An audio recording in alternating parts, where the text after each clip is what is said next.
Oh, he's straight in. He's absolutely straight in. Oh dear. Oh dear. Oh Lord. No, I don't think that counts as a start. No. I thought that was going all right, and then there was a core deer in there, which didn't really work out. I'll workshop this a bit more. Jake, have you seen all the stuff lately about cake this week? Yes, yeah, I checked, and this radio show isn't cake. Yeah, I get it, but also that's a bit mad, isn't it?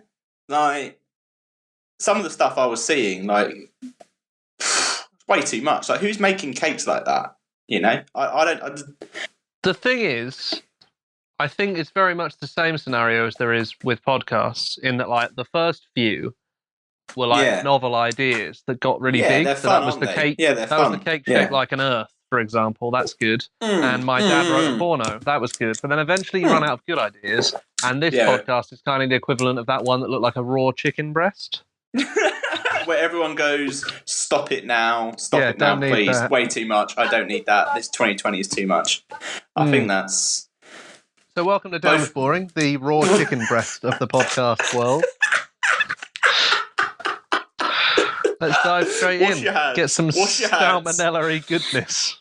Oh, it's been another week. I was about to say good week. It's just been a week, hasn't it? Really, it has been a week. The sun has been shining a little bit here in the UK for all our international listeners. Here in the UK, we live within about 10 miles of each other. How are we gonna? Yeah, the whole UK has been sunny. I can tell because both North and South London are sunny. So I can only assume that Dundee is also. Yeah. Right, that's how it works. I'm sure it's all good, right?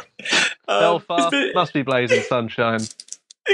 That's how it works. You know, the weather works like that. It works in mysterious ways. You know, the British summer and all that. Not that mysterious, according to you. Very predictable ways. Sun. Yeah. It's sun everywhere.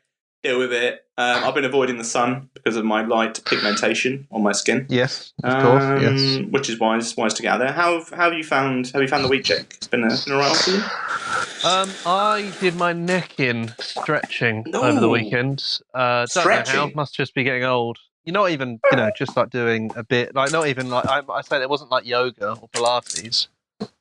It was just like your common or garden sort of stretch, and then couldn't really look right and was in constant pain for 2 or 3 days. That eased off on Wednesday, and since then I've just sort of been sitting. What about you? I mean, I haven't had any major injuries, to be honest, which has been clearly is the difference. It's been all right, It's been all right. I've been, basking in July and all the musical goodness that is flowing around me. I'm like a fish in a fish tank. Well, good stuff. glad to see you're in the right place. I think this bit might pick up a bit once we're allowed back outside. How was your week? Yeah. Might be slightly more interesting. But you know what won't pick up after we're allowed outside? What won't pick up? The dork mailbag. Oh. What? As in, like we're on the limit now. We're like obviously crammed with suggestions. Every week we ask for more stuff, and every week it doesn't come. So I can only assume, even when people are extremely bored, we'll only get a couple. So what's going to happen when things are actually happening? Right? So picture the scene, right? You're here. You're listening to the Dork Down with Boring podcast. You're the listener. Wherever you may be. No, you're the listener. You, Jamie, are the listener at the moment. Right, we're doing some role play. So you're the listener. Fine. Here we go. You're there. You're listening. You're listening to me speaking, and you think, that's an appeal for letters, right? So I think I'll write a letter. So you get out your pen and paper, and then you put that away because we only really accept them via email or Twitter or Facebook or whatever. So you get to type out. You're like, God, what should I ask them? Just at that moment, your friend knocks on the door, right? Knock knock. Yeah. I'm your friend now, right? So knock knock. Okay, right. Yeah. So I turn. Oh, hello. I'm listening to I'm just listening to Down with Boring at the moment. Hi, Jamie. That sounds lame. Do you not understand that the pubs are open and we can go to a gig now? Stop writing that letter. What are you going to do? You're gonna stop writing the letter, aren't you? Basically, we're saying we don't blame you if you don't want to get in touch, but also please do get in touch because the letters are the only things that sustain us in terms of both financial and mental health. So if you could just keep flying them in, But I say keep. Send them in. We're here. Yeah, we're knocking around. Please send them in. I've got one though. Having said that, I do have one. There's a select few that we so this one, fair play to you. This one is from Stephen in Hastings, and he says, "Who's the best Britpop artist?" Just ever for those who don't know, Britpop was a thing that happened a long time ago. Many years. Think of like Lord of the Rings. It was knocking around just before then. In fact, Legolas was actually in a Britpop band. Played Nebworth, so that's quite good. Who's the best Britpop band? Yeah. I think really we should restrict this, shouldn't we? None of this, no weird shit. Yeah, I mean, top tier only. There's like a top 4, isn't there? And I'm probably someone's going to probably have a go at me at this, but there's a top 4. There's there's obviously the Oasis, so the Shed Blur, 7, Ring. Chasing Rainbows. Don't mess about. It's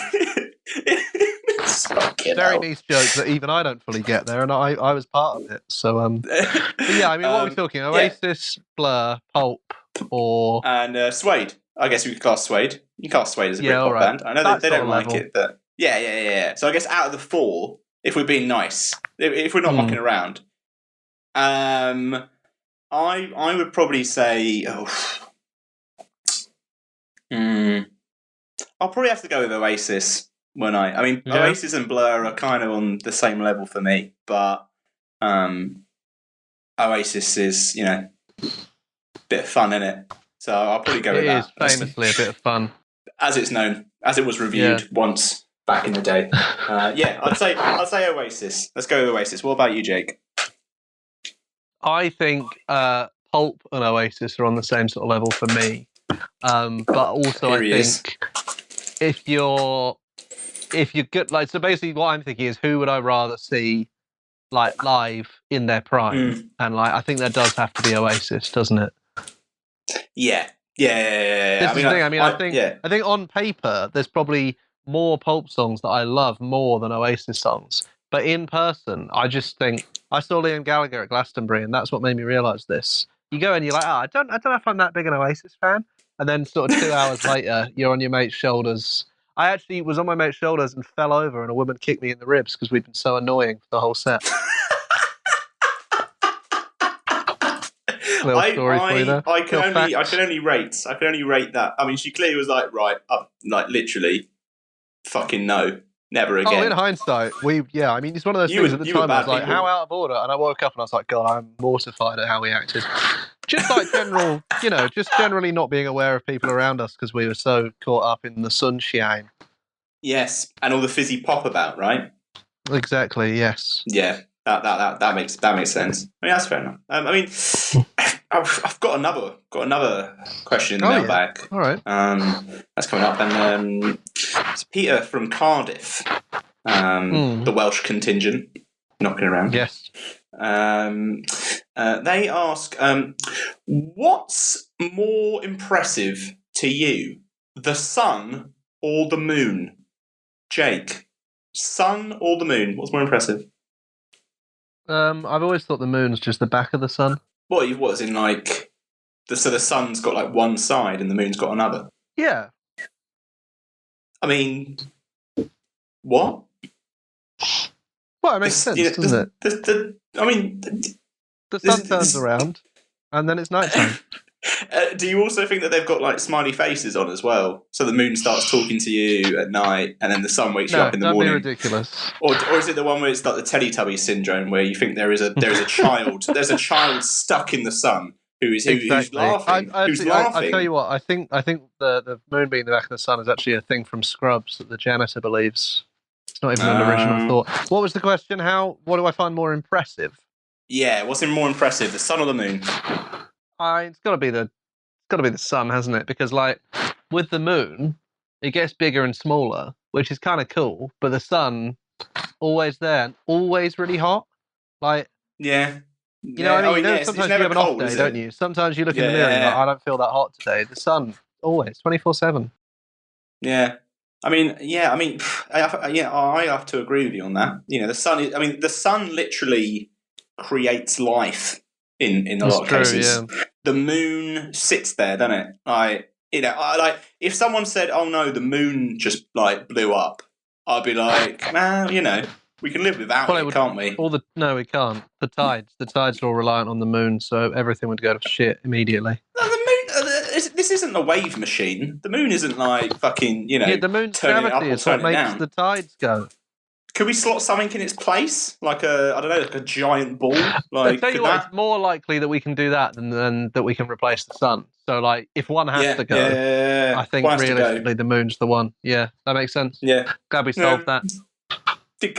Also, wasn't the question, but there you go. We've given you the answer nonetheless. Well, no, because I think that the sun's more impressive and thus harder to replace. Yeah, we're impressed by things that can't be replaced. That's I think a fair analysis. Yeah. Some would say like us on this show, but there is a coup brewing. That's all I'm saying. Yeah, there is. Fight for us. I've got a third and final letter this week. Oh, here we go. What's that? This one is from Norbert in Trowbridge, and he says, "Is it Norbert or Norby? How does he do we know how he likes to slink his name together?" I would hope. I don't know. Actually, it's not. I'd be Norm. I think I'd be Norm. Yeah, that's fair enough. Or not Norby's nuts, if you will. No, but here's a question. They have a question, and they've said, "Yes, what is your most?" The phrasing is, "What is the most controversial food that you enjoy?" I feel like he doesn't mean eating children or anything. I think he means I hope so. I think he means something that most people are like, "God, that is gross," but you really enjoy it. Okay, yeah. Turn to me. I mean, I never tried the offal. I still haven't gone back to get the offal.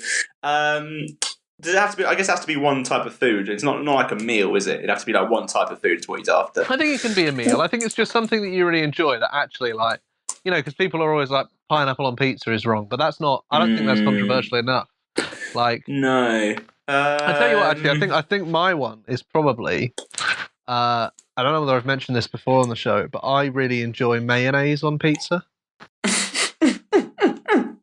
Which, I'm aware. That's the thing is, right? The thing is, it's one of those foods where I enjoy it. So you get the pizza slice and then you'd put mayonnaise on top of it. What are you doing, man? Yeah, right. I know, right? But the thing is, it's such a gross thing that even though I enjoy it, if someone said to me that's absolutely disgusting, I would just be like, yes, you are correct. It is correct. Yes, I am wrong here. This is me that is wrong. You just dipping it in. Is that how you do it? Dip it in. You spread it on. Spray it along. You squeeze it on top. Yeah. Oh, mate. Like a topping. You're better than that. I thought you were better than that. But sometimes I'm not. Sometimes I'm not. Oh, fuck, that's grim. When I was at uni, if I was really hungover, I used to get 2 Asda Value margarita pizzas and eat them like a sandwich. What, with the mayonnaise in the middle? Yeah. Fucking hell. Your turn, mate. Oh, God. I don't really know where to choose from, really. Yeah, you do have a lot of controversial foods. I guess the thing that's... I don't know. I guess, the use of gravy over certain foods is the main controversial item that I probably engage with. I like to spread my gravy, if you will, in many different pots. Whether that is pasta and gravy, which I know there are some people who do enjoy that. I have seen online. There's a community brew. There's a community brew scattered across the world. Admin of the subreddit gravy pasta. That's my main thing, though. I think the one that had people quite alarmed was when I had pasta, gravy, salmon, a fried egg, and some chili flakes. That was one meal that I had. The saddest part of that meal? What part of it is? The chili flakes. Why? Because you've made this horrific meal, and then you've gone, this might make it better. You don't garnish it. You know what I mean? You've made a horrific meal. Fair enough. It's to add a kick. It's to add a kick into it. The fucking thing. It's to add a little kick on the top of it. Like it all someone comes adding together. A bowl of dog stick with a sprig of parsley in it. Bon appetit. I mean, it was lovely. I do recommend if anyone likes all those things, try it. It's lovely. If you want the recipe, I'm here. If you want the recipe, he's just given it to you. You just do that. I'll be honest with you. There's not that much to it, but I do recommend maybe cooking a little bit of the brine that you can get around a salmon as well. Just sprinkle that on top. It's always quite nice. So is the tin salmon? Yeah. The worst of the worst. Yeah. In I think it was the early 90s, there was a cookbook that was released, which was a celebrity cookbook. They asked musicians, I think it was just musicians, they asked musicians to give one recipe. Right. And then they released it as a book. I don't have the book, but I've seen the recipe from David Byrne of Talking Heads, right? And the recipe is leftovers. And basically, it's 2 pages long, but it basically amounts to getting all types of different takeaway food that he's got left over and steaming them all in a big metal steamer and then eating it.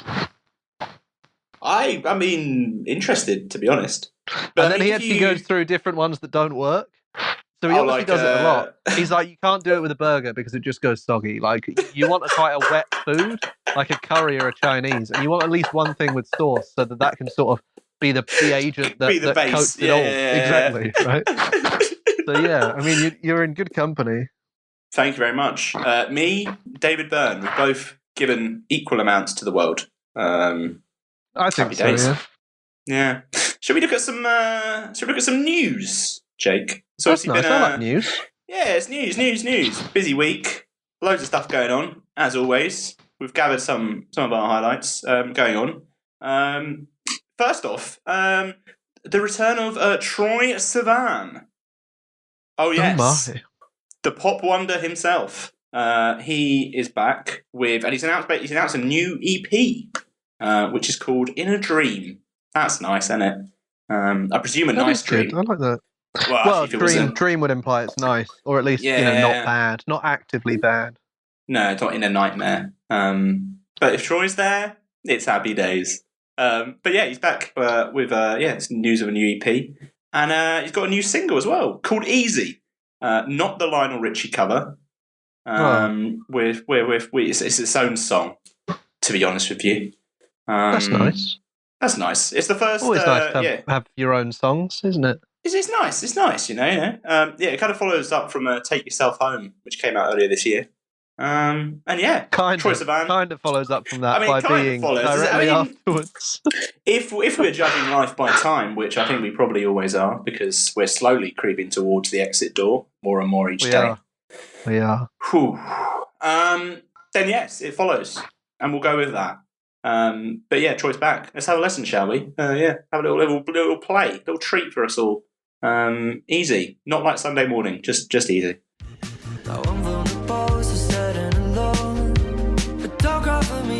Everyone knows you reap what you sow, my darling. I can't even look at you.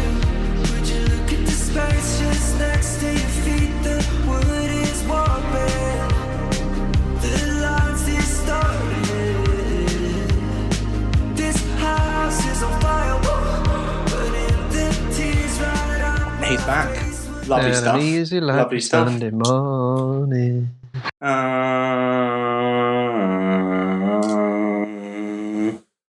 Not sure what that was, but as good a segue as any into the next piece of news, I guess. Oh, yeah, why not? What have you got, Jake?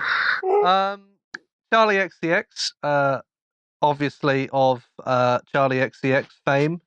Friend of the magazine. Being Charlie XCX. I was going to say friend of the magazine, but I don't actually. I mean, we're not saying that we don't like her. We love her. I'm just not sure if she loves us. Yeah, I don't know. Yeah, I mean, she's Charlie, just if you're ambivalent. If you're listening, I'm so sorry, but also, can we have an interview, please? This is the new outlet, isn't it? Let's just ask. I'm sure it'll be fine.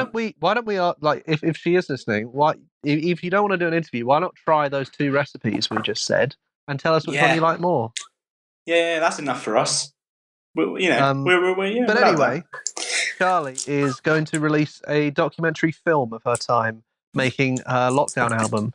That I was actually thinking about this when this got announced. So the lockdown album was like, I've made an album entirely in lockdown, and I'm going to release it. And everyone was like, "Wow, that was months ago." Like, how much of our life has this been that she released she recorded an album, then released an album, and now it's months later, and she's going like, and we're getting the documentary. Usually the documentary comes like years after, and instead, or a few months just before, right? It's either a making of, or it's like looking back on.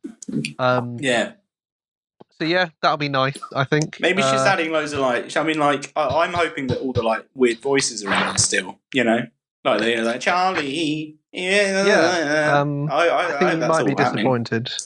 Oh. But yeah, I mean that album was very good. Recorded in like a month, wasn't it? I hope the documentary is not a month long, but I imagine that will actually be quite interesting to see how that works in a lockdown. And that was like peak lockdown, so we're not even talking now. We're really, I mean, as long as you don't lick someone's face, you can see them. Like, I'm screwed. Oh no. Not again. But anyway, as it was so long ago, I thought we could play a track by Charlie to remind us how great she is. So this is Claws by Charlie XCX. Don't you hold me back, 'cause I know when I know I don't wanna be alone. Don't you hold me back, 'cause I know when I know I wanna go.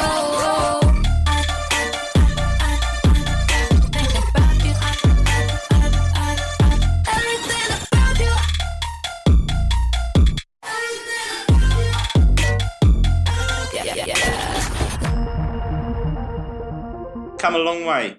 Come a long way. I mean, Charlie XCX was obviously the first album we focused on this show. That's how long ago it was, and here we are on. I've actually just realised this is episode 10. We're on 10. People said we wouldn't get this far.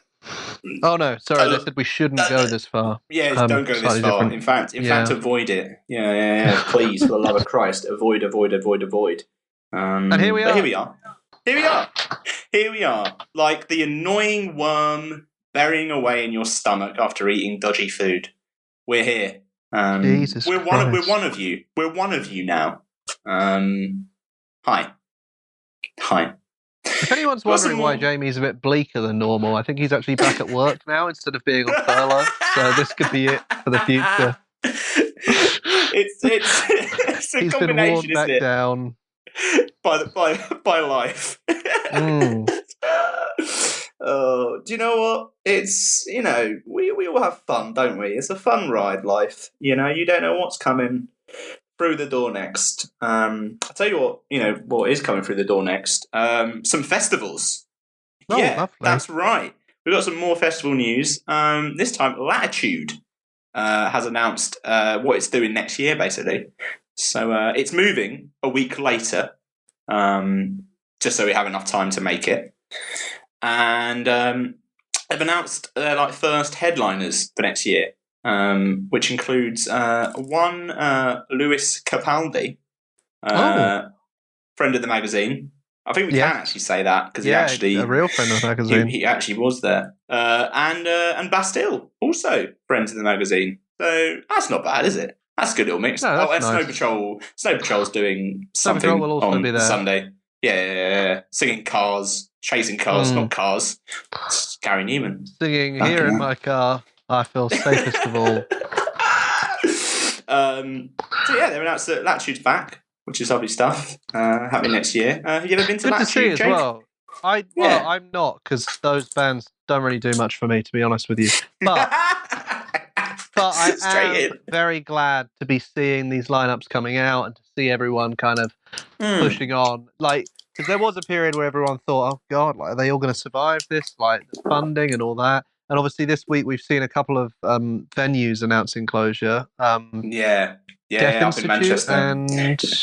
And Gorilla. the other one. Yeah, Deaf Institute and Gorilla. And now it's looking like they might be saved. But I mean, either way, you can't go to them at the moment. So I think it is genuinely still a thing where even though that money has been announced and even though the first wave of all of this is over, it's worth bearing in mind that you can't go to any of those venues. So if you can donate money, support them, buy a ticket for a gig in 6 months' time or whatever they're doing is worth doing, because I think the festival's coming back, and that's great. But I mean, if there's a small venue near you that you enjoy going to and you haven't been there in a few months, just think like you and everyone else that normally goes there, you're not spending the money there. So if you got the money, buy a T-shirt, throw it through their door, kick in the door and hand them a $5.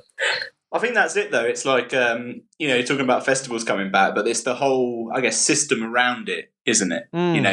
These acts that, you want to go to festivals and see all these acts, well, they need to be playing shows. If they can't, if there's no venues about, how can they be playing shows? And I think what's also a good thing to point out, especially with the news around the Deaf Institute and Gorilla, is these are venues that are like, relatively big and established. Like these aren't like the little, these aren't like a little place like tucked away in the corner of a city. These are like even though major. I've never been to a gig in Manchester, if I saw they're playing the Deaf Institute, I'd be like, oh yeah, in Manchester, obviously. It's not like you look at it and go, what the fuck is that? No, it's like these are the ones that these are should be safest.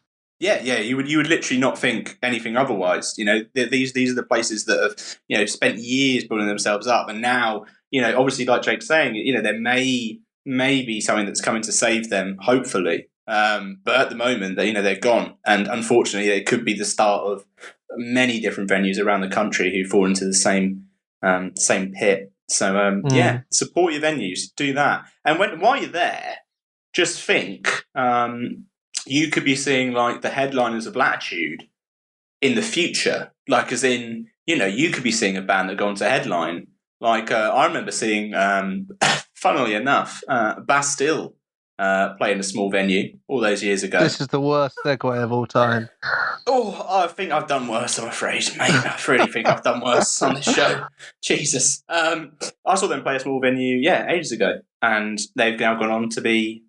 I think the term is fucking massive. That is the term, yeah. That is actually the term they use.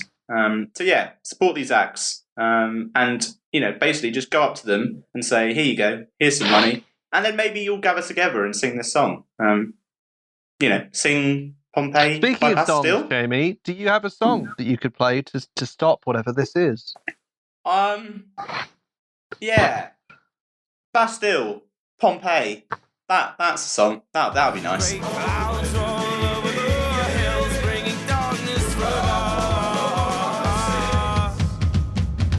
But if you close your eyes, does it almost feel like nothing changed at all? And if you close your eyes, does it almost feel like you've been here before? Oh, how I'm beginning to be an optimist about this.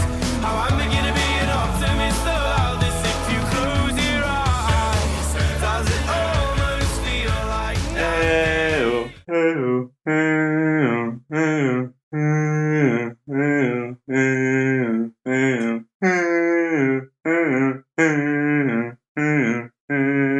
Oh, it's a song over.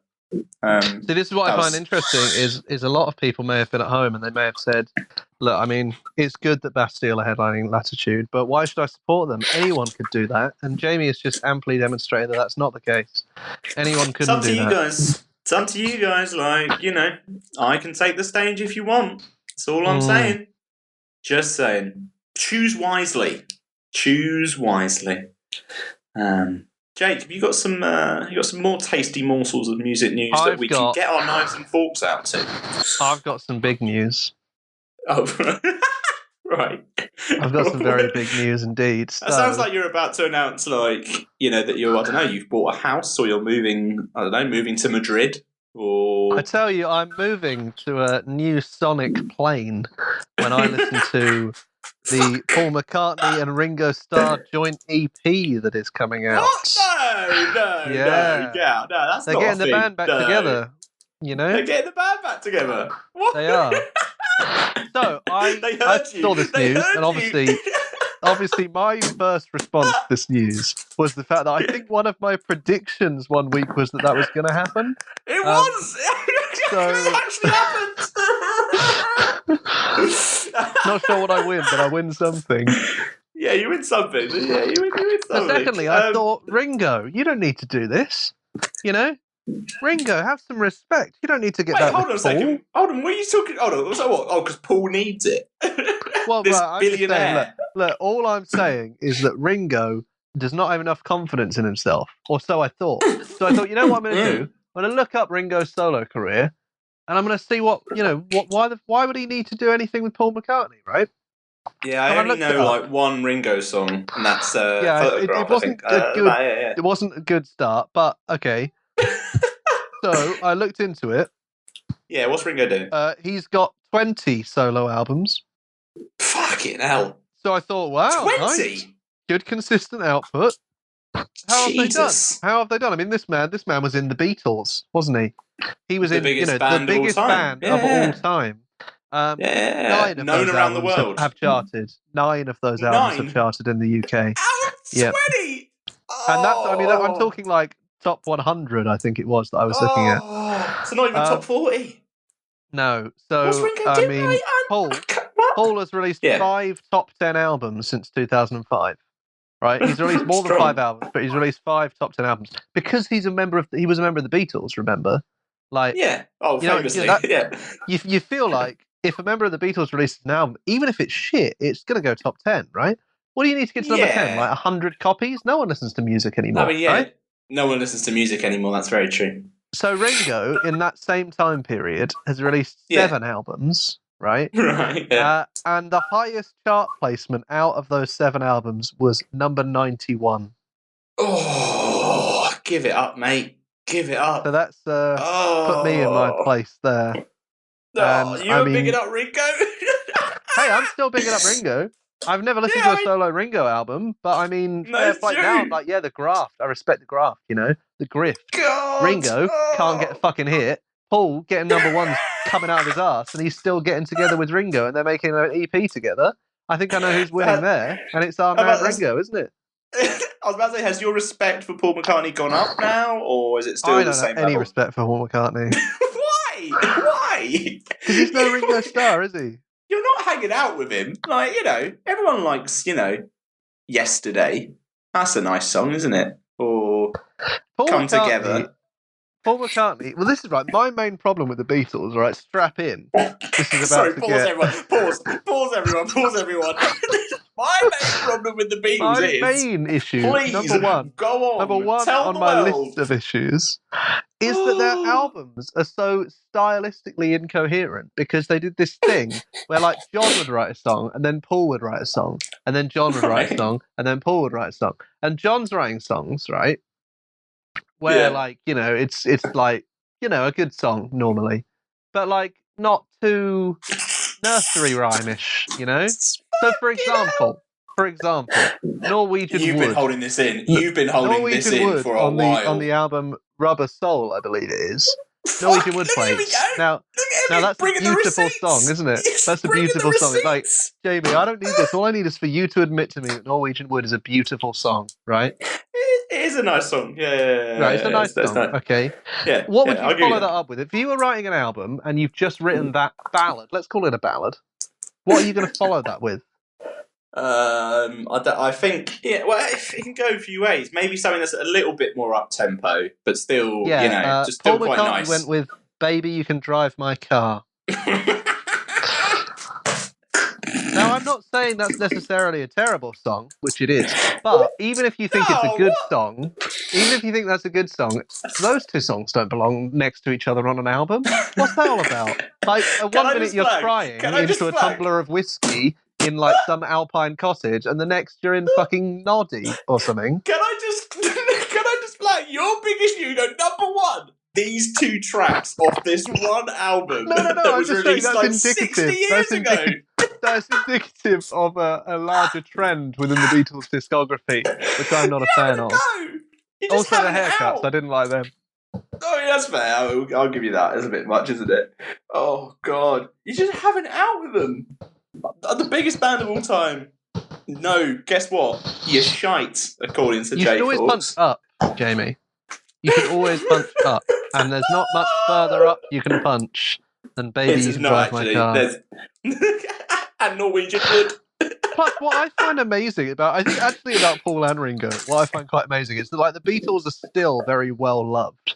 And, like, cool people like the Beatles and young people like the Beatles, right, but Paul McCartney and Ringo Starr are like the least cool people on the planet. Like Paul McCartney is so hilariously uncool, which is fine. I mean, he's an old man, right? But he was uncool. Yeah, exactly. But he was uncool even years and years ago, and now I feel like it's like him lent his support to that Meat Free Mondays thing, which you were just doing, right? Which is like, wow, we've got one of the Beatles. He's going to send us a video through, and then he sends the video, and it's just like, what's this? Oh. What's going on here? For someone who's written like some of the biggest songs of all time, the only thing he could do for Meat Free Mondays was that. It's quite damning, I would have think. Paul, write the song. Okay, meatfreemondays.com. You can do it right now, please. Great. Cheers, Paul. Thanks for that, mate. One of the greatest songwriters ever, apparently. And he comes out with that. You want to have another go at that? No, I think I got that. I did that. Good, mate. I think he's I will back up Paul McCartney. To be fair, I think he's got, you know, there's no one who's got a catalogue like him. I mean, mainly because, you know, Ringo isn't going out and singing fucking Helter Skelter, is he? It's true. I think the one thing that we can give Paul McCartney is, you know, he was in Wings, which is the band the Beatles could have been. So you respect him for that? So you give him that? Yeah. You'll give him Wings. I'm glad we could get you over the line with Sir Paul McCartney. I'm glad that we swayed you. Is Ringo a Sir? I don't actually know. I don't think he is. How is that possible? The campaign starts it. Oh no, he is. Don't worry. For a second there, I was. You got to say as well, like, I mean, I was going to say Ringo looks good for 80, but who has a fucking clue what he looks like under the glasses? No one's seen his eyes. He doesn't look bad years. for 80, though, does he? Like, he doesn't look bad. He looks good. Yeah, he looks good. He's still got, he looked bad hair. 30 years ago, but now he still looks the same as he did 30 years ago, so he just slowly looks better by not changing. Yeah, I reckon, you know, Ringo's done well. Yeah, Ringo's done well for himself, hasn't he? We'll give him that. He's doing all right. And obviously Thomas the Tank Engine, famously. Well, yeah, exactly. I mean, that's good. Anyway, I guess we better move on to the rest of the... You're not done? Okay. On Ringo, he only became a Sir in 2018. Wow. So it took that long. You know what? I think it was. What? So obviously he's been going along. He's been pootling along, hasn't he? After the Beatles. Yeah. And then, can you tell I'm stalling while I get his discography up, because I am. And then he released the seminal "Give More Love" in 2017, which that swayed it. Yeah, which has a 55 out of 100 rating on Metacritic. Oh mate! Oh god! And it got to a dizzying. Sorry, got to find it. Dizzying 105 in the charts, and that's probably what cemented him as a Sir, because everyone felt so embarrassed for him. I've realised we haven't actually just talked about the fact, yes, they are recording together, Paul McCartney and Ringo Starr again. Yeah, who gives a shit? It's not going to be good, is it? Do you know what song is good, though? And we should have listen to. And also, it feels quite fitting. They're going to do it together, and they're going to do it with a little help from my friends. Oh.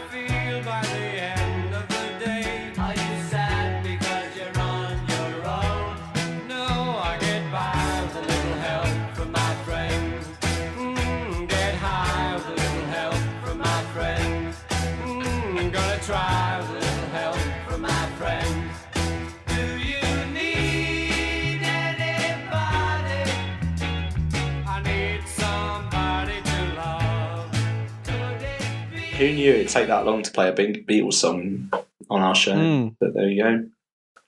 Well, actually, it's probably high probability, isn't it? Let's be honest, because they're not releasing stuff every week. But they don't get played as much as you'd think. I think because everyone thinks of them as overplayed, they actually don't get played that much at all. If you think about it. So what we're saying is support the Beatles. They need it. Yes, please support the Beatles. please, they need the help. Away from these two, let's go on to some new music from the week. Every week we pick out 4 tracks that have just come out from artists all over the place. that we're really digging and we think you should check out too. So that's nice of us. And we've got more this week. Shall I rattle up this engine, Jake? Yeah, and just go a with quick our first one. pick? Just a quick one, Yeah. actually. I'm just looking at the You're personnel. not Ringo again. Looking at the personnel You of are! Sergeant Pepper's. Ringo Starr is credited with playing, amongst other things, the comb and tissue paper. New music. New music. Away from combs. Rather, this is a song which, if anything, is letting your hair run free. It's like a Babyliss advert. It's that freeing. I'm talking about the return of Beabadoobee, who is back with a new track called Care. And It's a banger. This is a great track. It absolutely goes, is all I'm saying. Obviously, we've been big fans here at Dog of Beabadoobee for a long time. And I guess, like, we're all kind of thinking, like, I guess, what's coming next for Beabadoobee? All the momentum is building, isn't it? Like, you know, it's building up. And, you know, Space Cadet came out last year, the EP that I think kind of, like, really cemented her as, like, right, everyone needs to pay attention to Beabadoobee right now. But then things can go either way after that, I find. Because if you don't follow that up with a strong thing, then immediately it's like, oh, God, all that hype. But, like, this is the good thing. I think Beabadoobee's now past that and is actually just into banger territory. Yeah, there's a lot of, like, anticipation, I think, for her debut album. Well, I mean, I guess it's her debut album. Obviously, she's released loads of stuff over the years in terms of, like, different, like, you know, EPs and various such and form. But she's got, obviously, she's planning for this new album that's coming out later this year called Fake It Flowers. And this is the first slice of it. This song is, like, proper, like...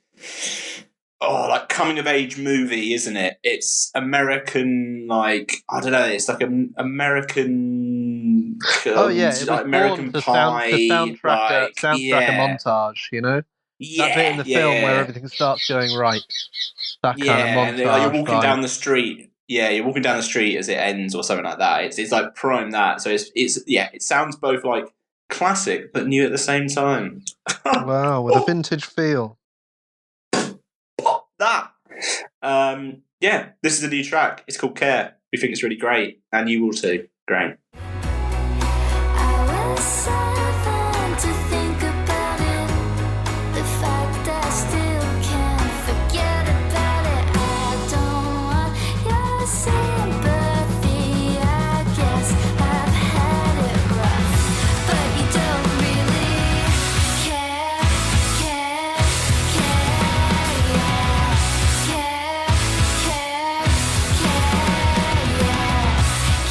Beabadoobee. Care. Good, innit? Good, innit? She's going to be massive. Like, there's no question about it, is it? Like, she's just building and building and building. It's pretty much locked in now, isn't it? Like, if she isn't massive, I will eat my hat, I guess. No. I don't own a hat. You don't really wear hats, I was about to say. I'm not a hat. Glasses? Glasses? Yeah, I'll eat my glasses. I will. There we go. We've said it now. Hold us to it. Beabadoobee. Right, more new music. Ploughing onwards through the fields of new music, leaving the musty stench of the Beatles far behind. This is the Aces. They've released an album, which we only get one album of the week. So when there's two good albums that come out, we're in a bit of a quandary there. Especially when we pick an EP. Yeah, well, quite. But, so, in runner-up was the Aces' new album, which I've forgotten the name of. Jamie, do you know the name of it? It's Under My Influence. You can read my full review of the album in Dork, in the magazine, which is obviously helpful. Wait, you reviewed the album, and I'm the one here doing the introduction. You're just a nice guy. What can I say? You know, you're popping around. But yeah, this album is really, really good, and I think on a lot of other weeks we would have put it album of the week, but we had to give it to a friend of the magazine, didn't we, Which Jamie? we'll reveal later. Yeah, we'll reveal later. It was a birthday present. So as a kind of consolation prize, we're going to play one of the bangers off the album, which is Can You Do by the Aces. Say you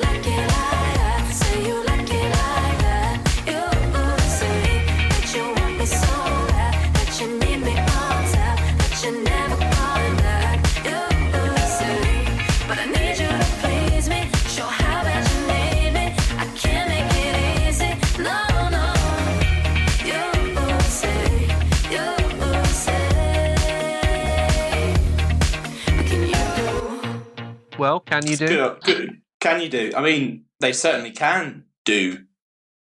Can't do you. Beabadoobee, can you do? Can you Beabadoobee? Who doobies Bieber aces? Exactly. Amen. Amen to that. Amen to that. Yeah, brilliant stuff. Yeah, it's just like really slick pop, isn't that? Like it's very, very good. Just like classic, like ticks all the boxes pop, which is great, I think. Yeah. You just want to walk down the street whistling to yourself.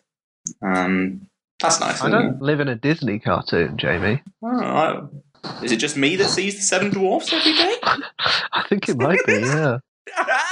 This is week 10, ladies and gentlemen. Week 10. Oh god. Let's pull me out of that with some more new music. It's a really strong week this week. Let me talk to you about BENEE. BENEE? That is how you say it, isn't it? BENEE. Benny Hill. Not BENEE. I'm pretty sure it's Benny. It's spelt like if you said Benny. BENEE, who everyone will know from Super Lonely, which has kind of become one of the biggest tracks of this year.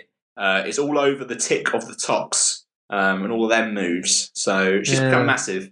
Everyone's tipping her for like big things. And her kind of like next step is here with a Night Garden.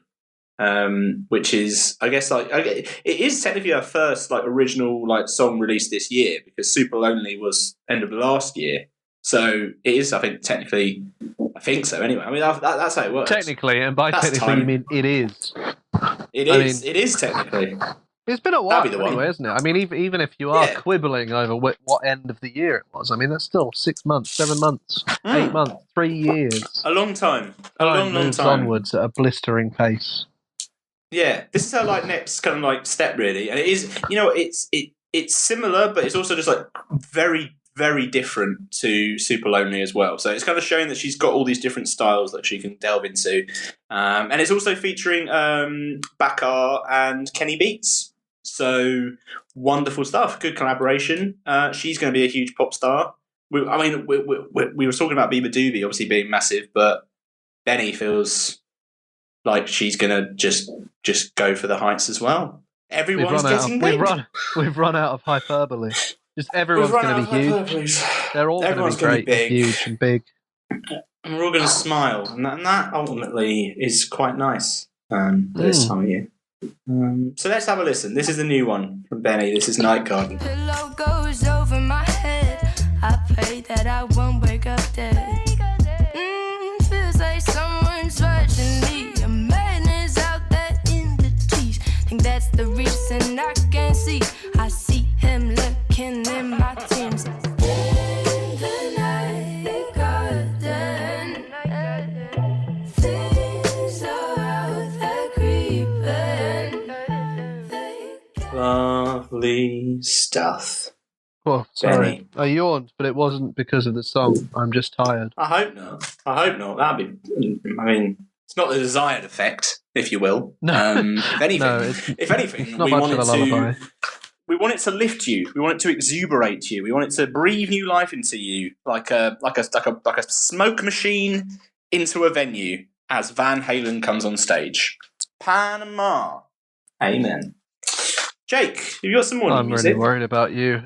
Yes, I've got a song for you from the upcoming Magic Gang album.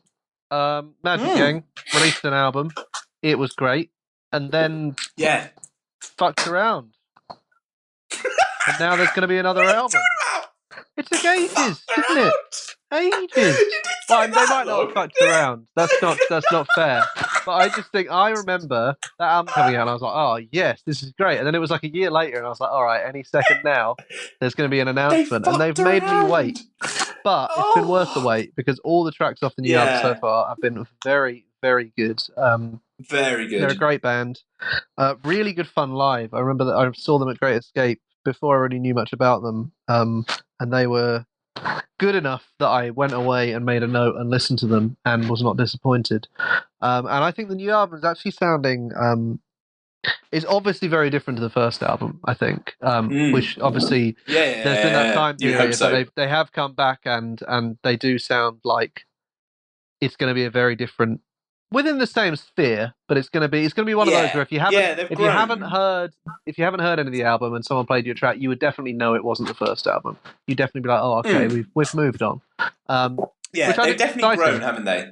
Yeah, they've grown. They've grown as a band. Like you can definitely tell. Like there's a lot more of that, like Style Council, kind of like I don't know, like Northern Soul kind of feel a little bit in that as well. Like it's a lot more.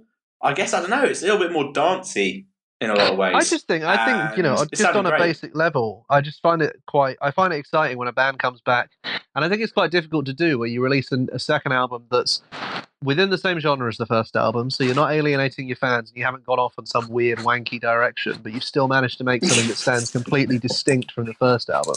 And that seems to be what's happening here, and I'm really excited to hear it. And they're great anyway. So this one's Make Time by the Magic Gang. I say to myself, you've gotta get outside more, you've gotta see your friends more, they're gonna make you happy, gonna be a big year, feeling so much stronger, feeling I belong here.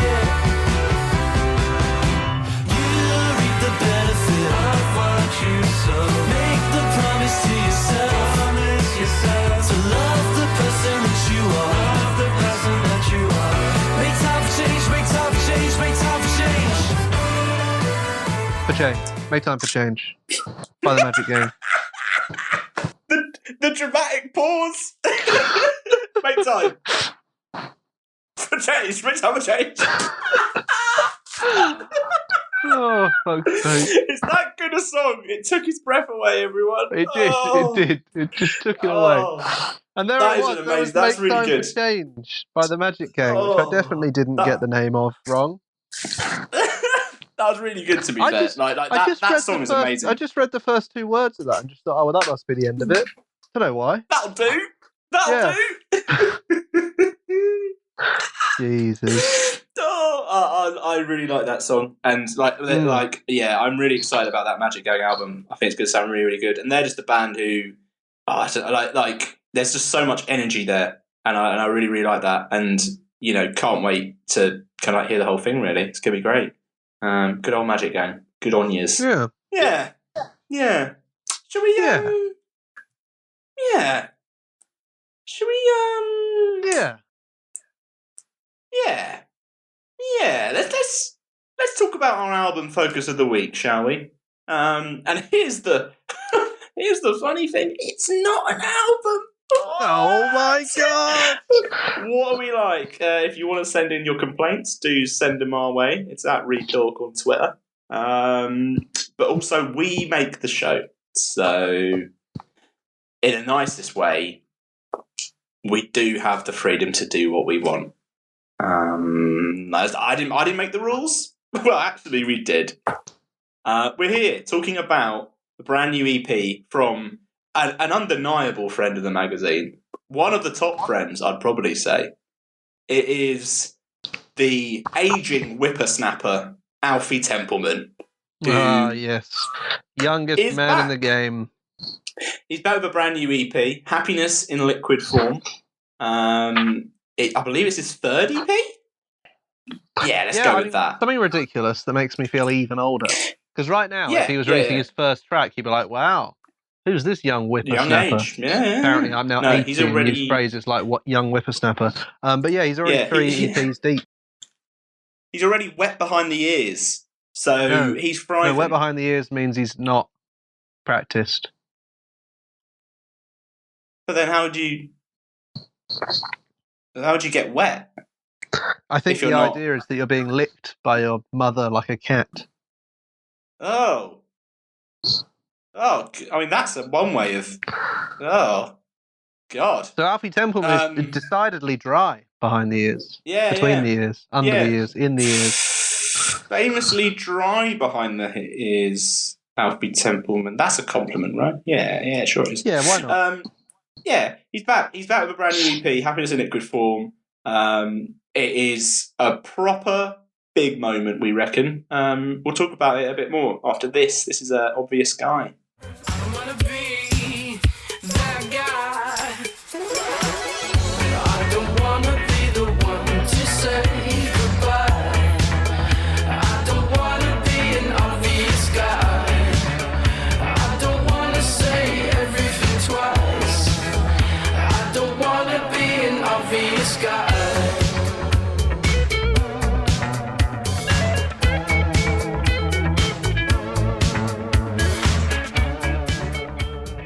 bopping all over the world. Now, it's worth bearing in mind that we've been left all alone this week. We don't have a guest. We are cold and alone in the prison yard of life. But luckily, it is just an EP, so I reckon we can wrangle it between us, Jamie. We can probably work it out. Yeah. I'm sure we can. I mean, like, I obviously reviewed the EP for Dork. It turns out it looks like I'm just the one that's doing all the reviews at the moment in the magazine. Anything, so I just do this radio show. That's about it. If you see a feature that's been attributed to me, someone else wrote it. That's the secret. You're too busy rambling at fucking Paul McCartney about the Norwegian Wood fucking Drive My Car. Every time they commission me to do an interview, I submit 2,500 words of how much I hate Paul McCartney, and then they just rewrite that into the interview. They edit. Yeah, that's it. The return of Alfie Templeman, Happiness in Liquid Form. 6 tracks. This is like this was like a big step up for Alfie, and he was already doing really well. But this feels like another step up where he becomes like, I don't know, a pop star. Really, it feels like he's like this is just bangers, isn't it? This is like just playlist fodder as far as I'm concerned. Like it's not even like his other songs were on the indie list and that. But this is just like, this could pop up anywhere and you just be like, yeah, I mean, Radio 1, yeah, fine. You wouldn't even bat an eyelid. It's not even like it come on Radio 1 and you go, oh, who's this guy? This is a bit. No, you just be like, oh, of course. And then you look him up and you realise he's about 4 years old. This is it. At such a young age, he's already blossoming into a flower. The thing is, like, he's put out obviously, music before, and really great stuff that's caught our attention. We've been supporters basically from day one, I think, of Alfie. And, we've loved everything he's done. But it's kind of like, it felt like it's fit into this, like, very, like, okay, I'm a guitar focused guy. I do this and I mess around with bits here and there. This is where he kind of starts playing around with different genres and styles, and I really, really love it. Like, Wish I Was Younger. Wish I Was Younger feels like a track that you would hear on like a FIFA like football game soundtrack. Like it's after like scattering like bits of like drum and bass and ska in there. There's like all little mixtures in that. Maybe This Is Time is like this grand song that kind of like builds and builds. Like Happiness in Liquid. Like it's brilliant, and like I don't know. It feels like this is where he goes, okay, no, I want to be huge. Like, I'm ready to go and be huge now. It feels like that's the time. Almost like he's just been putting his shoes on this whole time and he's going, right, I'm ready to go outside now. Yeah, and everyone's like, what do you mean? You've been doing all this stuff inside. Like, what, are you now wanting to go outside? Like, what are you talking about? He's just become this, like, it's just really exciting to see him grow and grow. And people connect with what he's doing, and I guess it kind of all fits into like his character. He's very like he's very up for a laugh, having fun, but he also has this like undercurrent of facing emotions head on as well. It's an exciting EP. Is the main thing, and it's pointing to what he can become, I think. Yeah, and I think there's also, I mean, because it is an EP, it has that kind of perfectly formed feeling to it, but it's also not, because I think a lot of times with an EP you get like, it's basically like either all one type of song or like mostly one and then one token other one thrown in, whereas this actually feels kind of like a mini album. This does feel like almost a template for what an album could do. It's not all high tempo, it's not all stripped back, but it is a real mix of stuff, and it's such a confident mix of stuff as well. Like, I think there's a lot of bands and a lot of singers that wouldn't be comfortable doing what he's doing already. Like at such an early age as well. Like we obviously joke about the fact that he is celebrating his 14th birthday today. And congratulations to him. He's made it this far. Well, I remember my 14th birthday. I think I fell over in a puddle. Whereas Alfie Templeman, he's putting out just a cracking EP. And it's what you're saying as well. This is like, with an EP, it's very easy to, it's only 6 songs. If you're comparing it to an album where you're like, okay, an album's, what can you do over this spread of songs? But what he's done is just nail every single like touch point on here, and I feel like it's kind of like a thing being like, do you know what? This is who I can be. Like, this is what I can do. These are the sort of songs I can create, Like, it's just incredible.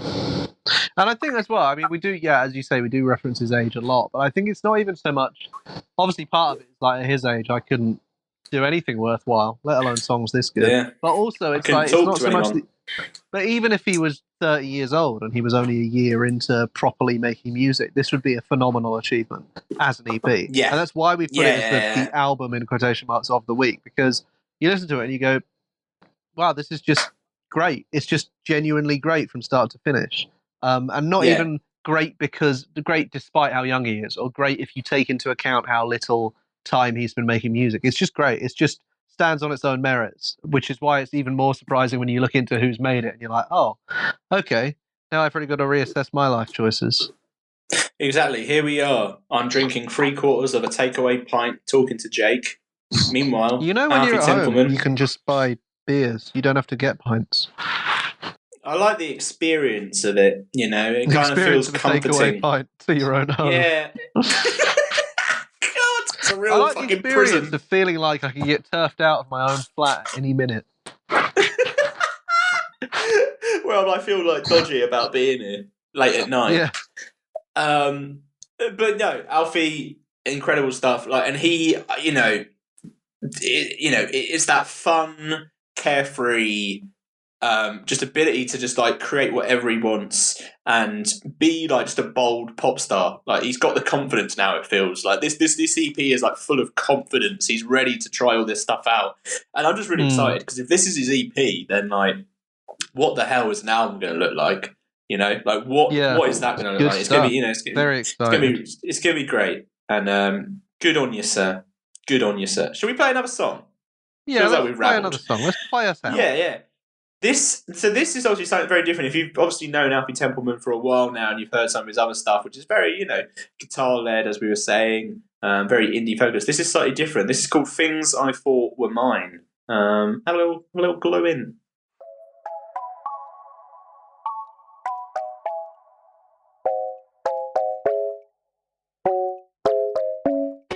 Stuck wasting time on things I thought were mine. Heaven only knows I need him. One day you are here, the next day you are gone. What's that all about? Where did it all come from? You say I'm the wrong guy, so live and stand by. Well, I don't know, babe.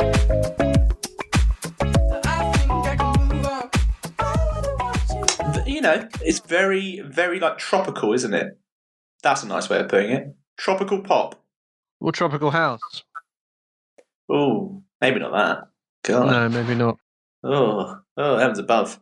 Alfie Templeman, Happiness in Liquid Form is out now, and we suggest everyone listen to it. Plus, it's like 17 minutes long, so even if you hate it, it's over pretty quick. Yeah, you've got no excuse on this. Like, None. This isn't like an hour and a half. This is 17 minutes. Like how long was that? How long was that Sufjan Stevens song that we cut down? It was 12 and a half minutes. There you go. One song. This is less than one and a half. You listen to that track, you might as well listen to the Alfie Templeman EP. Sufjan, I know you've done very well for yourself, and you've written some really great stuff, but 12 and a half minutes. Leave it out. Just leave it out. We're better than that. Alfie is 17 minutes, and this goes. Salute to him. Good on Alfie Templeman. If he ever wants to come on the show, give us a shout. We're here. Yeah, I'm realising this show is sounding very desperate for just people to engage with us. It's been a long week. Put it that way. Yeah, it's been long. Shall we make it even longer?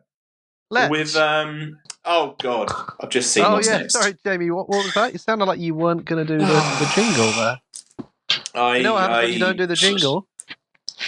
What happens? I can't think of anything, but something bad. Yeah, that makes sense. Okay, let me just hold on one second. Oh god, are we right? Okay.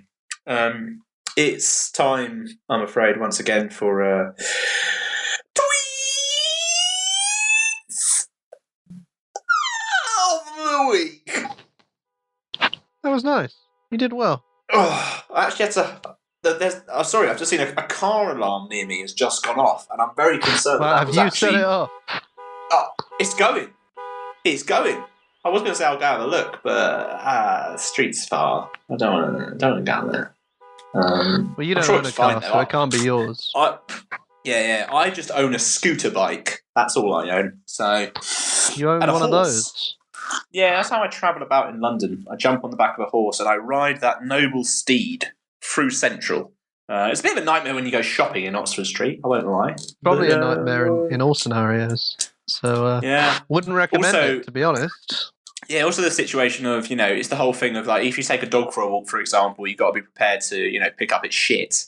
With a horse, it's a slightly more laborious task. You don't have to, though. They just leave it, don't they? Just leave it there. Do they? God, I don't know if they do. They must clear it up. It doesn't just disintegrate into the floor. Don't they have a bag sometimes? Don't they have like a bag attached? What, a little scooper? A little shit sack. It's in a bag attached. I mean, a nappy, basically. Yeah, basically. They just shit into a sack. They eat out of a sack and they shit into a sack. They've got a very sack-orientated Not the same existence. one. Not the same one. No, Jesus, different sack, obviously. That's a wild Saturday night right there. Jesus, shitting in the sack, eating the sack. God. Put that sack away, young man. Ugh. Traps. Right, you got tweets then. Tweets, Jamie. Tweets of the week. Once again, we dive across Twitter. We see what's happening, and we report back. That's how we do. I've got the first one here. Yeah, go on. And this is from the famous Howard Donald Jesus. from Take That, who has said, "I do love a good sneeze, although this hay fever is off the scale." Jake, a good sneeze, do you love it? I did, but I hate Take That, so I'm really torn now.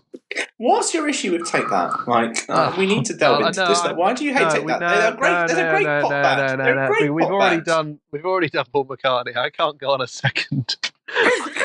I'm exhausted. I'm emotionally drained. You can't destroy another great British institution. Just focus on the sneezing. I do enjoy a good sneeze, and I agree. I've actually had hay fever for the first time this summer, and the worst thing it does is it has taken away the enjoyment of a good sneeze. Why? Why is that? Well, because you sneeze and you don't get the relief you normally get with a sneeze. Yeah, and then I you don't keep have hay sneezing. fever. I can't. Yeah, you keep. That's a shame. You don't get the relief. So the thing is, the sneeze doesn't make you feel like, oh, lovely, a sneeze. It's just like clear. I don't know. It's just not. It's the kind of sneeze you get if you're like tickling your nose, rather than like if you actually need a sneeze. It's an inconvenience, isn't it? Yeah, it is. Yeah. So I would agree with Howard Donald. I've never had hay fever. Touch wood. Neither had I. Neither had I until this summer, and then it got me. Not very badly. I mean, someone who actually suffers would probably think, what the fuck are you talking about? My eyes were a bit itchy, and I sneezed a bit. Itchy eyes. Yeah, that's part of it. That's all part of it, mate. It's all part of the platter. Itchy eyes. Is that actually a thing? Sorry, I didn't know that. Itchy eyes. Gets in all your facial orifices, except your ears. Fuck that, mate. Except your ears. Also, when you've got like an itchy bit at the back of your throat and you try and get it with your tongue, and that always makes it worse. With like the back of your tongue. Yeah, you just get that like constantly. That's horrible too. That's probably the worst bit, I'd say. God, I mean, I'm learning new stuff every day. Hay fever doesn't sound nice at all. No, it's not. Most people think it's a laugh, but it's not. Plants, eh? Fuck 'em. What are they all about? Yeah, what have they ever done for us? Take me to a multi-storey car park and let me stay. No one ever talks about the beauty of the NCP in Croydon. But that I've place, been there. hay fever free. Hey, it's wonderful there. I won't lie to you. Gorgeous. Heavens above. Cheers, Howard, from Take That. Relight my fire, always. Never forget. Jake, have you got a tweet? He's not dead. Never forget. Yeah, I've got a tweet. It's what were we saying? It's from a genuine friend of the magazine. One of the best. Lauren Hibbard. Very, very good friend of the magazine. Great. She's played one of our shows. She's always Yes, end willing of last to. year. Yeah. If we have some kind of new absolute nonsense feature that we think is really, really good, but we're not sure if there's a band or an actor who's going to get our sense of humour, we go for her because she does every time. Yeah, Lauren Hibbard will. Lauren, we've got a new feature where we're going to ask pop stars about their favourite sandwiches. And she's like, yeah, great, here you go, here's mine. Here's my favourite sandwich. A lot of acts would have been like, "What the fuck? Why did my PR let me talk to you about this?" Where she's just there, like, "Yeah, which one? I've got loads of favourite sandwiches. Here's a good one." We did when we did homeschool. She was literally one of the first people to send in a video and like to send in a performance. So she was the first, I think. I think she was actually the first. Yeah. She's just waiting for the call. And she has tweeted, all in capitals. Doing vocals after a porn star martini on a Tuesday night. Yes, then, boys. Now I'm really living. Boys with a Z. So much to unpick here, especially bearing in mind, as our editor pointed out this morning, she's currently at her parents' house. So all of this is happening at her parents'. And she's doing vocals after a porn star martini on a Tuesday night, probably in her mum's living room. Jake, what's your favourite cocktail? Do you have a favourite cocktail, or is the porn star martini your favourite cocktail? My favourite is I like rum, so I like a Cuba Libre, which is basically just rum and sorry. Because a Cuba Libre is just rum and coke with lime, basically. But I think, yeah, I know it's amazing that they get away with calling that a cocktail. And I also like a dark and stormy, which is just like rum and ginger beer. I think with like bitters. I think they're very like I'm not, and then I think that because the thing is with the more complicated cocktails, it's like they're all basically gross, but I'll still give it a go because I'm like, that is so many ingredients. I want to see that get made.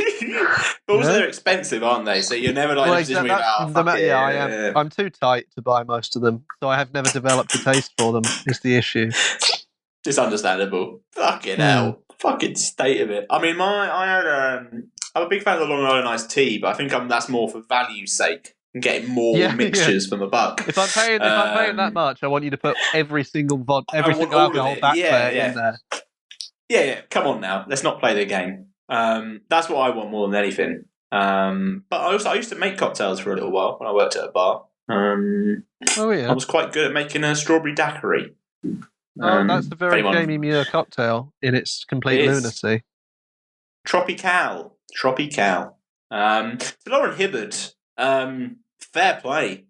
Like, I guess the porn star martini is the motivation, isn't it, to do the vocals and do them well.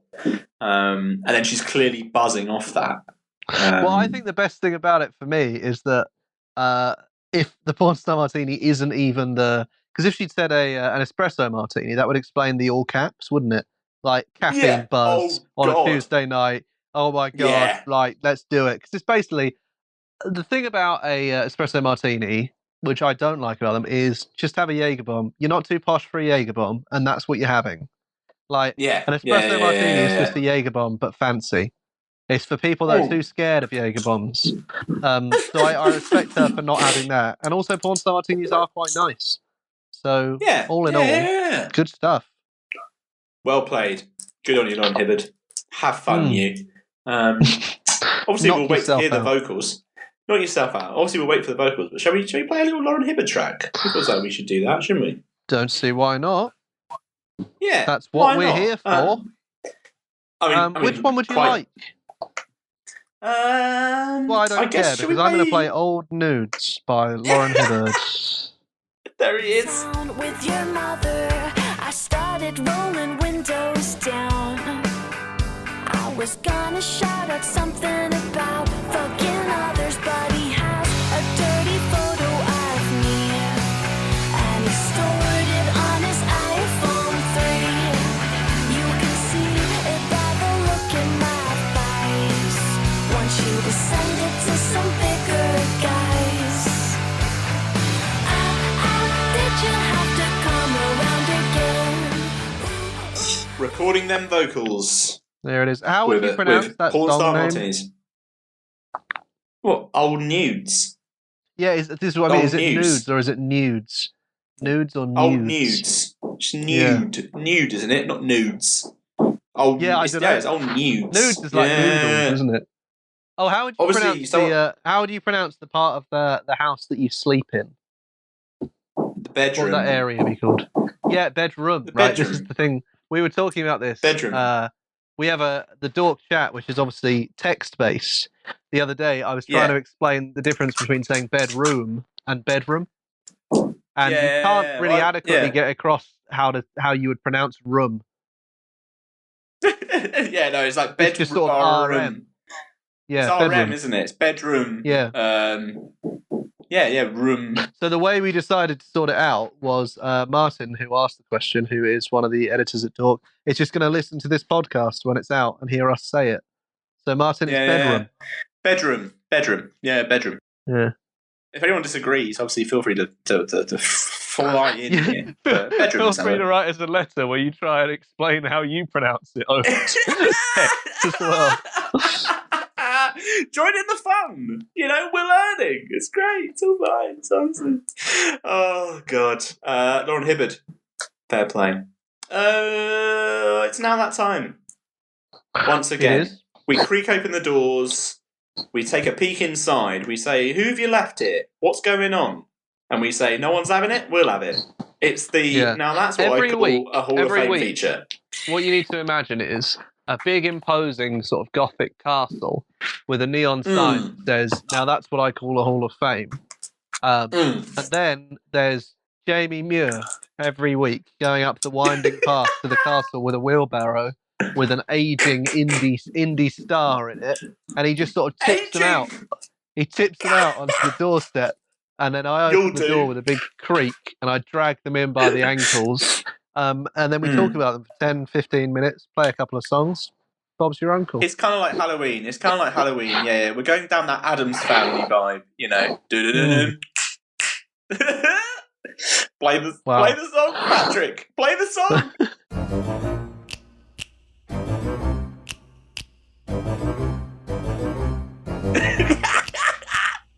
But we're back. We're back once again with... Right, okay. This week, as it's 10 weeks, I'm just going to plough on. As it's 10 weeks, we thought we'd do something a bit different. The big 1-0. We focused on specific... I mean, really, we've been doing sort of indie acts, haven't we? Yeah, mainly. Indie bands, pop. Bit of pop, bit of indie. So we thought, genre's dead, isn't it? Everyone keeps telling us that genre's dead. Don't need genre anymore. Years ago, there was quite a lot of crossover between the emerging grime scene and the indie scene. Lethal Bizzle famously made a song with the Gallows. Oh my God! Hadouken existed, and best of the lot.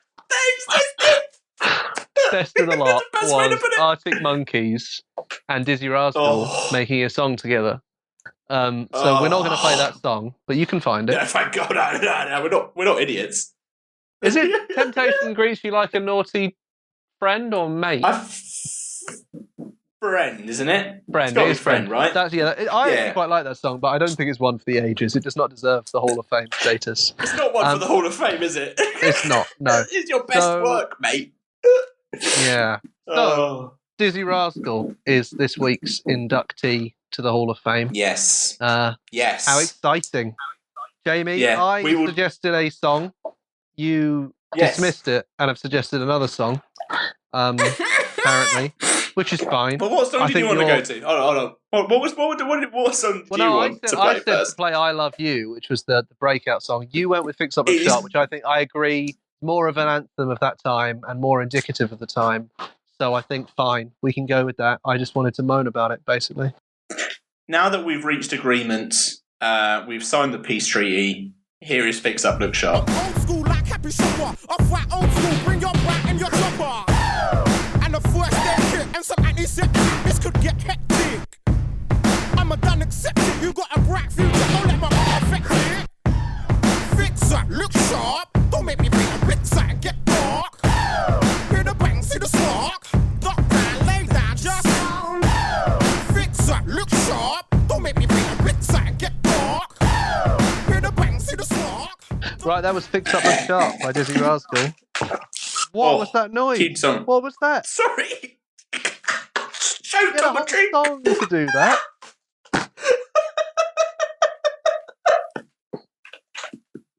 Sorry, I choked on my drink. Continue. Oh, God. Save it. There's nothing to be salvaged from that. Dizzee Rascal, we have kind of picked A for the indie crossover, and also he did make a song with Calvin Harris, who's also very peak dork energy, I think.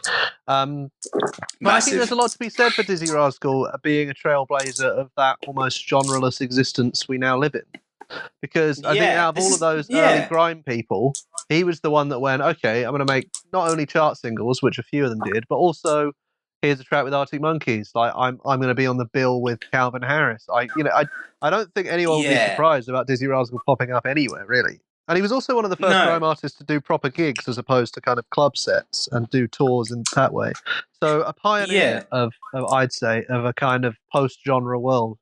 Also, bangers. Yeah. Bangers. Here's the thing, it's very easy to forget just how, number one, huge Dizzee Rascal was, and also, two, like, how, I guess, like, completely, like, leading the pack he was. Like, if you think about it, I think looking back on it now, because of where UK rap and grime is and how it's almost the dominant genre in the UK, it's kind of like, Dizzee Rascal made some number ones. But, like, at that point, there'd been a few, there was no one. There'd have been a few kind of one-hit wonder garage acts, one-hit wonder in the mainstream, not one-hit wonder generally, but like breakthrough tracks. But he was the first, especially in grime. Boy in the Corner was 2003. Grime had only been around for a year or so, really. But he was the first to not only get success within the genre and recognition outside of the genre, but then to make chart-topping hits and to stay there for quite a while. Like beyond, he kind of went. He went more pop, which I think is understandable. But he was still, he's still rapping on those tracks. And this is, when grime was completely, it was nowhere to be seen. He was still chart topping. Really, I think there's also there's big. I think people see Dizzee Rascal in many different ways. Like some people see him as Boy in the Corner. Those early days, on the grime scene. Him, Wiley. That whole world of kind of like, that emerging kind of like, I guess like UK hip hop basically. Obviously it's grime, but it's that UK hip hop kind of like growth. So some people see him through that view, and that's just who like he to is point to out them. here that grime and UK hip hop are two completely different things, Jamie, before you get killed. I mean, I've been killed for less. But then you go on, and then there's that, the big pop kind of like sounds that Dizzee Rascal, towards the end of like the last decade, where he was like, he was chart topping, like you were saying, and he was like filling those huge festival stages, and he kind of like, his importance, I think, is sometimes overlooked as to how big he was and how, I guess, influential he was as well. This is a guy who, for me, did huge things. As you say, there's the influence there. And I think, to me, he's kind of overlooked because his influence was pushing people outside of the genre into enjoying it more, rather than pushing people. Like Wiley always made a big thing about supporting other grime artists and staying within the scene and being a grime artist. And obviously he made some chart tracks, but he always dipped back into grime. Skepta did the same. Skepta never really worked as that kind of mainstream star as much when he was trying to be pop because he just wasn't as polished. And Kano never really did either. So if you're looking at, Dizzee Rascal's the one that left grime further behind, which I think led to a lot of people within grime, even to today, saying like, he fucked off from the genre. A lot of like white kids from outside of it, like I'm from just outside Brighton, just like typical, like grime wasn't big and wouldn't have been big, but Dizzee Rascal was huge. And for me as a music fan, that was what made me think there was him, a Temper T track that came out, Next Type, and some JME stuff. And some JME stuff, and that was what pushed me into enjoying the genre. And without that, I would have come onto it a lot later. So I think there is that thing where people don't give within grime, don't give him as much respect because he didn't pull other people up with him. But he did. I'm sure there's a lot of people in my position that wouldn't have ended up liking as much of the genre without him. Yeah, I think you've got a fair argument to say that Wiley wouldn't have had his chart hits without Dizzee Rascal first kind of like breaking through, when he did. Like, I think that's a very fair thing to say. I think Wiley might have managed just about with a couple, but not to the extent. And then some of the other ones definitely not. There was a series of just like people putting out track. It was huge, wasn't it? And it was kind of like led by him. And I think as well he, what I rate about Dizzee Rascal is he never shied away from being like, I want to be huge. I want. I don't just want to be. This, and this is it. Like, it all came very quickly for him. Boy in the Corner obviously won a Mercury Prize and was hugely acclaimed, like very, very quick in his career, like when he was at a very young age. And he could have just stuck in that world, and he would have been fine. Like, he would have had a great career, very well respected, done everything he did. But he's gone, do you know what? I want to be huge. I want to be, topping the bill at festivals. I want to be playing the huge stages. I want to be doing all of this. And I guess he kind of like, he came in that world as well where like the, EDM and dance music was kind of like in that phase of really like becoming huge as well. And kind of like saw that crossover, and he was like, right, I can be this. This is what I can do.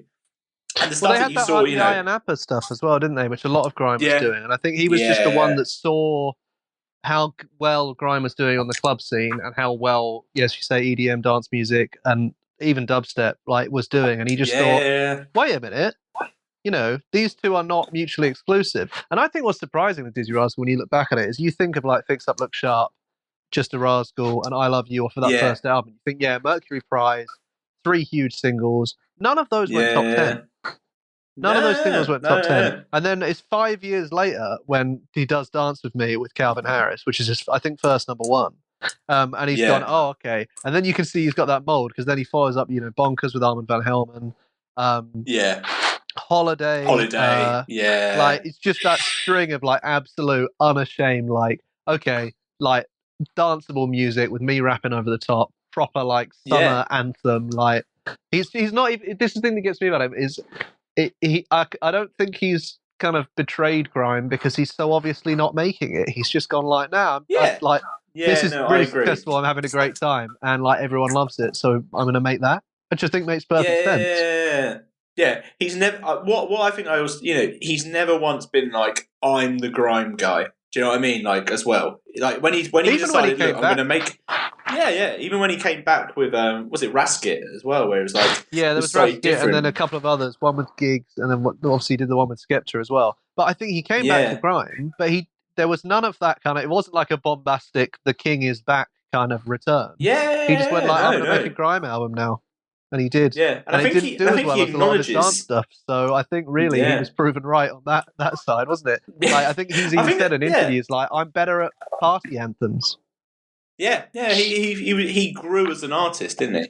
And because of that though, he became. I think his influence live is like really important because like you say, he was like the first person to really break out from playing like the clubs and the small venues and being like, I'm gonna go play this festival main stage. I remember when he was doing like Glastonbury and he was like second from top on the bill, and he was just like, he was the ultimate kind of like festival act as well. He kind of like saw where he could go to. And even like last year, I mean, he was playing festivals I went to. I remember going to All Points East when like Mumford & Sons were playing, and he was like sub-headlining and playing on that main stage, and he went down like a storm. Like people, like he is a perfect kind of like party kind of like act and stuff. But it's very easy to get lost in just kind of like, oh yeah, he's good fun. But it's like the influence of that is ridiculous. I think also he showed there was another path there because. I mean, when Form 696 was like massive, which was basically the form that the Met Police were using to stop any grime gigs happening, he was still playing because he had cultivated an image of, Mercury Prize and all of that. And I think that is quite important for the scene on the whole, in that as soon as these acts start breaking through, it becomes more of a. I mean, now you could be 15 years old and a massive nerd. And you could go and see Skepta at London Olympia, and you can have a great time. Yeah. Whereas in 2003, there are anyone in that position, even if they like grime, like, oh, I don't know if I can go see that. And then Dizzee Rascal comes and he's playing places like, at normal venues, or as you say, like, or at festivals like Glastonbury, and suddenly a load of people that might enjoy the music but not have seen it normally can go and he blazed that trail. And now, I mean, Kano's played The Great Escape. Boy Better Know played the Reading main stage. Glastonbury a couple of years ago, Kano played and went down really well. There's really been this. It's really folded itself into the mainstream of music, and I think Dizzee Rascal is behind a lot of that. Yeah, that's it. That live performance element that just came to the fore. It's like, the influence of that is huge. It's absolutely huge. And I think, and this is it. It's like, he's so like, he can do what he wants. He's left his mark.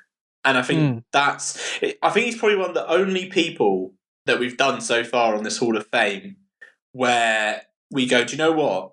He left his mark on a time. He did that. And that is enough. That's I think enough. Also, I think if he comes, I mean, the music he's making now, he's not in a way that, I mean, Skepta is now kind of the forefront of that elder statesman of grime sort of scenario where he's still making relevant music, he's still getting the big hits, and he's still seen as cool and cutting edge. And I think Dizzee Rascal, that time has gone for him. And like, if he was to tour, people are going to want to hear the classics. And the people there are probably going to be a bit older. He's probably not going to pull through the same fans that a Boy Better Know or a Skepta tour would. But also, I don't see any indication that he's pissed off with that in any way. So I think it's very much a Hall of Fame entrant in the fact that I think his best stuff is behind him. But I also think that's fine because that stuff is so good. Yeah, exactly. Yeah. There's nothing to be like, it's nothing to be like, oh God, like he's done it. He's done what he's done, and his influence is massive, and it's so clear. And that's it. His ability to influence not only a grime world, to influence a new generation of grime artists, but also the way he influenced indie artists, guitar bands, that whole world of like that late 2000s where it's skins and fucking rave parties, and do you know what I mean? Like his influence crosses these boundaries, into the pop world. He soundtracked like at least like a few years of just pop music from what he was doing. And it's incredible to see, and it's like fair play to you. Plus, Bonkers is featured in Need for Speed Nitro and Need for Speed Most Wanted. So, who's the winner here? Exactly. Who's the winner here? Speaking of Bonkers, I mean, not speaking of Need for Speed. No, no, we're not going to go and play that now. Like, we're not animals. Let's get to an absolute undeniable slice of hits. Let's have a listen to Dizzee Rascal Bonkers. I wake up every day is a daydream. Everything in my life ain't what it seems. I wake up just to go back to sleep. I act real shallow, but I'm in too deep. And all I care about is sex and violence. A heavy baseline is my kind of silence. Everybody says that I gotta get a grip, but I let sanity give me the slip. Some people think I'm bonkers, but I just think I'm free. Man, I'm just living my life, there's nothing crazy about me. Some people pay for thrills, but I get mine for free. Man, I'm just living my life, there's nothing crazy. For anyone who is angry because we played that and didn't play Going Crazy featuring Robbie Williams, all I can say to you is see someone, talk to someone about that, because that's just unnecessary. I think I prefer Dance With Me to Bonkers. Really? I mean, think so. Was it Calvin? They're both absolute turbo bangers, so it's hard to pick, but I think I prefer Dance With Me. What do you prefer? Out of those two and Holiday, what do you prefer? Oh, I'm going to be honest, probably Dance With Me as well. I won't lie. I think that's the best one. It was huge. Absolutely Plus, huge. it's that Calvin Harris influence. I mean, the man knows what he's doing. Yeah, he was wearing the tracksuit at the time. He was doing well. Well, God, yeah, that was peak. Like, what the fuck is Calvin Harris? Like, I remember you can see pictures from that time because he's huge at this point, but he's still just like Calvin Harris, Scottish man, isn't he? Yeah. So there's these pictures of him with like these incredibly famous American celebrities, and he's just like clearly some bloke. Yeah, I've never seen a man exude such some bloke energy as Calvin Harris has. This was the moment where obviously he still hadn't realised, I could just be like a DJ and just make a shitload of money. He's like, no, I'm a band, but I can do that. So yeah, my God, if anyone has any time on their hands, go onto YouTube and watch his creation of his famous like slinted glasses kind of thing. It's fucking wild, and shows the state of him. Is that the ridiculously funny video? Is that the one where he keeps giving weird instructions? Next step is as follows. You've got your chicken. You've got your thin bleach. Soak the chicken's arse in bleach. Fill it up. And then hoist the bastard into the sea. Come on. Yeah, where he's like, go. Where he's like, go to the ocean. Throw your shoe into the ocean. That's right. Yeah, I was trying to find that a while ago, and I couldn't remember what the context was at all. Yeah. And he's like, once you've got that, fill it with brambles. Once you've got that, hit it with a pan. Once you've got that, send it along the river. Yeah. Incredible. If anyone's got time, go and find it. And now he's here. And now he's here releasing tracks with Katy Perry that top the Billboard 100. Now he's like the highest earning like DJ in the world, and I don't know if he still is, but he was for a long time. He was making a lot. He could retire now, and he's good. He's fine. He's making a lot of money. That's such a massive understatement. Like Calvin Harris probably has enough to live off for the rest of his life. He has enough to pay. Calvin Harris probably has enough to buy countries. He literally, could buy countries. He could literally buy land. He could buy governments with that sort of money. He's not messing around. But good on him. Anyway, Dizzee Rascal, fair play. We are messing around. Yeah, we're losing the plot. It's come to. So yeah, he's in the Hall of Fame. I think that's everything. I mean, to be fair, it makes sense now. That we now probably induct Calvin Harris at some point. Now we've talked about him so much. Jesus, at some point we'll get around to it. That's true. I really, really, really still enjoy "I Created Disco" the song as an underrated banger. Just for that ludicrous bit in the middle where he's just like, "I was working late in the lab." Just completely bonkers. It's just like a minute of him pretending to be a scientist for no reason. Why not? Yeah. As we sit and go through Calvin Harris videos from years gone by, I think it's time to close the curtain on another week of Downward Boring. In all seriousness, cheers for listening. It's been 10 weeks. That's quite mad, isn't it? 10 episodes. So it's nice. Really. We didn't really know if it'd last, but we're enjoying it. Seems to get some listeners. Yeah, if you are enjoying it, do let us know. You can't meet. And if you're not, don't let us know if you're not enjoying it. Please, for the love of Christ, we don't need any of that in our lives right now. So yeah, I think we're rounding out, aren't we? I mean, should we do some predictions for what's ahead? I mean, Jake, you've got history now because you literally predicted that this would happen with Paul McCartney and Ringo. Yeah, well, you go first. I don't want to use up all the predictions ahead of you, so you can go first. I reckon that the band sports team could end up changing the name of a local cricket ground to the Camel Crew Arena. I just feel like that's probably what they would do. Okay. It makes sense, doesn't it? Why not? Give it a pop. Yeah, that's a good bet. What about you, Jay? Yeah. I think that Serge Tankian from System of a Down is going to get arrested for stealing sunflower oil from a Lidl.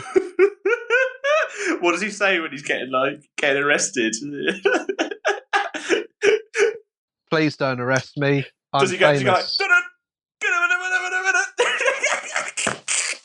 No, he's getting arrested, Jamie. He's got no time for jokes. He could be facing serious reputational damage here. I mean, the sentence won't be big, but I mean, the damage that could do to, I don't know whether you ever recover from it. System of a Down?